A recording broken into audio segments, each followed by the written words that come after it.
Hey everyone, LongTime here, and today we're going to be going over the Materia system in Final Fantasy VII First Soldier.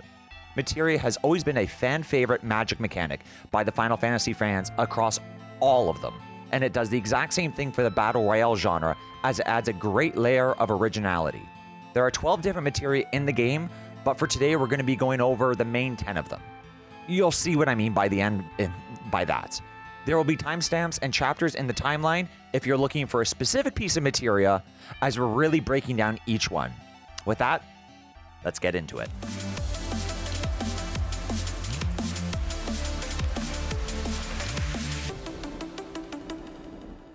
In the world of Final Fantasy VII, materia is crystallized Mako, which calls upon the power of the lifestream to manipulate nature, which creates the effect we call magic. And for Soldier, we're able to hold up to 3 materia at a time to be able to be used in battle. Collecting multiple of the same materia will gain experience towards that specific materia, which will lead to it leveling up to its next stage and increasing its efficiency.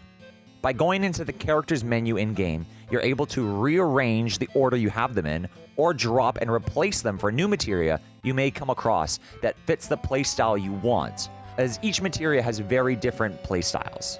With the class system in the game, sorcerers augment materia in different ways, either changing their MP cost and level with the trance ability, adding crit chance to the spells with precise casting skill, or completely changing how fire, blizzard, and thunder materia work in comparison to the other jobs. Starting off our materia breakdown is fire. Fire costs 1 MP, or mana points. Fire has 3 stages: Fire, Fyra, and Firaga. Fire is a ranged projectile that deals AoE, or area of effect, knockback damage where it lands. Be careful when using fire though, as it is impartial on who it's going to damage or knock back within its blast radius. So basically, don't aim it at near yourself or your teammates, because you might end up killing yourself. Fire deals 65 damage, Fyra deals 78 damage, and Firaga deals 102 damage. Sorcerer's trait Magic Boost changes fire from a single fireball into a triple fireball barrage. With Sorcerer, each fireball will technically hit for less, but will have a total higher damage if you can land all 3 fireballs, with Fire dealing 33 per, Fyra dealing 40 per, and Firaga dealing 52 per fireball.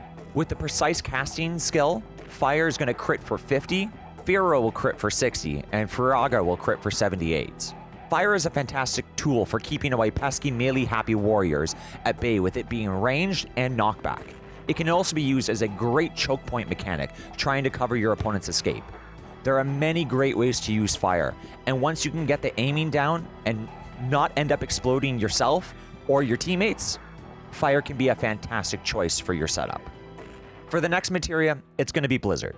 Blizzard costs 2 MP and it has 3 stages: Blizzard, Blizzara, and Blizzaga. Blizzard creates an ice turret, which will attack units within its line of sight and applies a cold debuff that lowers opponents' movement speeds. Upgrading from Blizzard to Blizzara and Blizzaga increases the duration of your ice turret that it stays out on the field for, with Blizzard shooting for approximately 3.5 seconds, Blizzard for about 5.5, and Blizzaga shoots for almost 7 seconds. All levels of the Blizzard materia deal 6 damage per icicle. Sorcerer upgrades Blizzard from a single missile turret to a triple projectile turret, lowering the damage of each missile though from 6 to 3, but overall increasing the damage by 33%, since it's going to deal a total of 9 if all of the icicles hit. With precise casting, each icicle can crit for 5 damage instead of 3. Blizzard turrets are susceptible though to being destroyed by anyone if they're shot, so try and destroy opponents' blizzards while trying not to friendly fire your own. Blizzard makes for a great tool to help deal with choke points and create additional distractions for your opponents to deal with in duels. Materia number 3 is Thunder. Thunder costs 3 MP and also has 3 stages of Thunder, Thundara, and Thundaga. Casting Thunder creates a circle which summons thunderbolts to randomly strike inside the AoE, slightly blinding and damaging anyone struck inside. Upgrading Thunder increases the damage and duration of the Thunder strikes.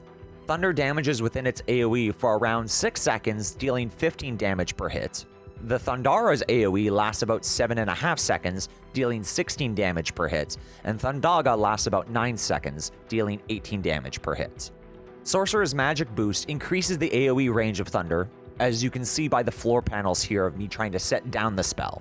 It doesn't increase the duration or the damage unless you're running precise casting, as crits increase from 15 to 23 for Thunder, 16 to 24 for Thundara, and 18 to 27 for Thundaga. It seems like the intensity and accuracy of the Thunderbolts is improved on Sorcerer, but I'm not actually 100% sure on this. It just kind of seems like it. Thunder again is an excellent zoning tool and punishing enemies for standing inside its AoE.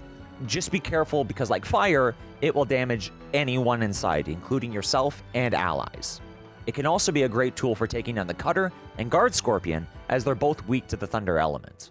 Next up is my personal favorite materia in the game, Aero. Aero costs 3 MP and has 3 stages: Aero, Aurora, and Aeroga. Aero creates a tornado after a slight delay at the cast point, with the initial gust only dealing damage to enemies. Afterwards, it leaves behind a lingering tornado, which can be used as a launch pad to throw anyone into the air. The initial damage values for Aero is 50, Aurora for 65, and Aeroga for 85, with crits from Sorcerer's precise casting being 75, 98, and 128 for each of the upgrades. Upgrading Aero increases the size of the AoE plus the duration the tornado lingers on the field. Aero lasts for about 17 seconds, Aurora lasts for about 21 seconds, and Aeroga lasts for a staggering almost 31 seconds. Here's a screenshot of all 3 arrows beside each other so you can get an idea of the size difference between them and to be able to also spot the difference of which arrow effect you see on the battlefield. Aero, in my opinion, is the most versatile materia in the game, as it can help you get into a better position, both for either sniping or for melee, escape opponents, or even maybe get out of the hazard zone. The last of the straight damaging materia is Comet. Comet costs 4 MP and is the only normal materia that doesn't have an upgrade and comes max when you pick it up. It creates a circle that lasts approximately 15 seconds and rains down comets, dealing 90 damage per comet. Think of Comet kind of like a beefed up lightning. Comet is overall the strongest zoning materia in the game, as no one wants to be standing in that large AoE zone and get smacked with space rocks. Just be careful though, because it can be very easy to kill yourself as well if you're not careful. Unlike Thunder, which can go through structures, if the enemy is in a building when you cast Comet, the roof over their heads will protect them from the incoming rocks. Still doing damage, but now damage over time, or DOTs, is the Biomateria. Bio costs 1 MP and has 3 stages: Bio, Biora, and Bioga. Casting Bio sends a glob of poison that explodes when it makes contact with anything, leaving a poison mist circle affecting anyone who enters it, with a poison DOT effect. Upgrading Bio increases the time the DOT stays on the target, thus increasing the overall damage, with it dealing 1 damage per tick. The AoE lasts about 13 seconds in total. The effect of poison also cancels the regeneration of potions, as when you get hit by any damage, the ticking up the HP gain of potions stops working, so it can be very useful to tag an opponent with it so they can't potion back up to full in the middle of a duel. The DOT will not knock someone out though, so you'll have to hit them with literally any other form of damage to knock them out or kill the opponent if they're just stuck at the 1 from poison. Next up is the Blind Materia. Blind costs 2 MP and is the only materia with a level scheme of Blind level 1, level 2, and level 3 for its upgrades, rather than adding the Ra or Ga suffix to the end of it. It has a similar projectile to Bio, but instead of exploding into a fog of poison, it sets off a big smoke bomb. Blind Smokescreen lasts for about 18 seconds. Upgrading from level 1 to 2 increases the size of the smokescreen's diameter. From testing here, I can't really see too much of a difference between Blind level 2 and level 3 though, but if you have a little bit of a better idea, I'd love to hear it down in the comments below.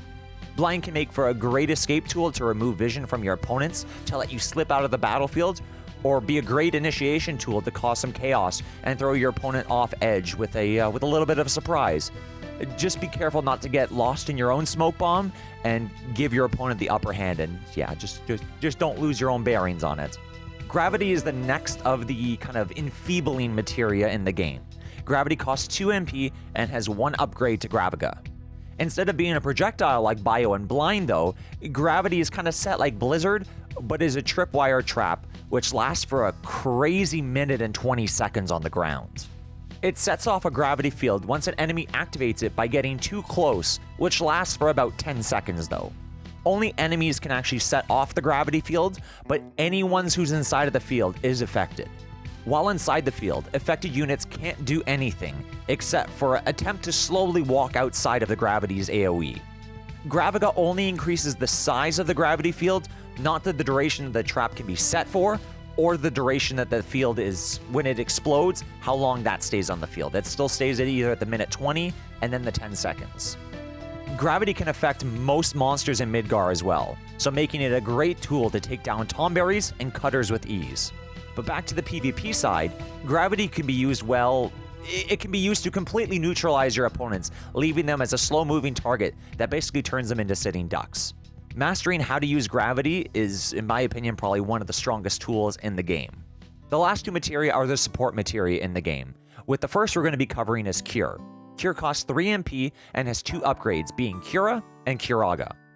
Each upgrade heals from more, with Cure starting at a 35 HP, Cura healing for 55, and Curaga healing for 80. Each one has a small cast AoE around yourself or very close to yourself. Unlike potions though, Cure is an instant burst of HP, which can really help in a gunfight, since a single nick of damage stops potions. It is expensive MP-wise, costing 3 MP, but the difference of a life or defeat could easily be changed by healing back up to full or just to a much healthier situations in the middle of a fight, while your opponent isn't getting any full value from their potions. This can also be used to help teammates that may or may not have a hard time finding potions or a bench to get them to a healthier HP pool to give you guys a higher chance of succeeding in the next gunfight. The last materia we're going to be covering today is the Raise materia. Raise costs 4 MP, sharing the most expensive cost slot with Comet, and has a single upgrade into a Rise. Raise is an alternative to the 10-second wait for picking up a knockdown teammate with its instant cast revive. Raise can absolutely turn the tides of a battle, of just when they think that they've knocked down an opponent and they only have to deal with 1 or 2 more allies, they're right back up again and not having to deal with that 10-second delay that you and your partner must endure, so it leaves you basically completely vulnerable. Raise can technically hit both teammates if they're both knocked down and can get into the range of the AoE if you can get a super valuable play on it. You will not be able to find Raise in solo queue, as once you're downed in solo queue, you're instantly out unless you have a revival ring. In teams personally, I like having at least one teammate carry Raise, as it can be super clutch in stressful team clashes. But that's kind of for you and your team to decide on and how you guys want to play out your team strategy. I would be lying if I said that this was not a long video to make. I'm sorry for the wait between my last video and this one, but hopefully this video was informative and you got some good use out of it. There are technically 2 other materia in the game that would be our current 2 summon materia, Ifrit and Shiva, but we'll cover those 2 in their own video. If this video was helpful, please leave a like and don't forget to subscribe to get more First Soldier guides in the future. I stream weekly at twitch.tv/longtimetwitch, so you can follow me over there if you want to come hang out and come hang out live. Thank you so much for watching, and best of luck with your potential newfound knowledge of the awesome materia system in First Soldier. I'll see you all next time.